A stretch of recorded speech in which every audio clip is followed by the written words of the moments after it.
నమస్తే, welcome to Andhra Prabha. This is Tejaswi.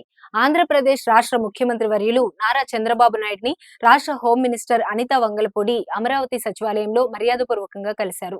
తనపై నమ్మకంతో ఆంధ్రప్రదేశ్ హోంమంత్రిగా బాధ్యతలు అప్పగించినందుకు ముఖ్యమంత్రికి కృతజ్ఞతలు తెలిపారు. తనపై పెట్టుకున్న నమ్మకాన్ని నిలబెడతానని, హోంమంత్రిగా బాధ్యతలు నిర్వర్తిస్తానని ముఖ్యమంత్రికి ఆమె ప్రత్యేక కృతజ్ఞతలు తెలిపారు. ఈ కార్యక్రమంలో అనిత వెంట అనిత కుమారుడు, కుమార్తె ఉన్నారు. చంద్రబాబు 4.0 కేబినెట్ లో కొత్త వాళ్లే ఎక్కువ మంది కనిపిస్తారు.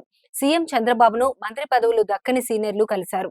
ధూళిపాల నరేంద్ర, నక్కా ఆనంద్ బాబు, యనమల రామకృష్ణుడు తదితరులు చంద్రబాబును కలిశారు. మంత్రివర్గంలో చోటు దక్కించుకున్న నిమ్మల రామానాయుడు, వంగలపూడి అనిత తదితరులు కూడా ముఖ్యమంత్రి చంద్రబాబును కలిశారు. తమకు మంత్రులుగా అవకాశం ఇవ్వడం పట్ల వారు కృతజ్ఞతలు తెలియజేశారు. మంత్రులుగా బాధ్యతతో పనిచేయాలని చంద్రబాబు వారికి సూచించారు.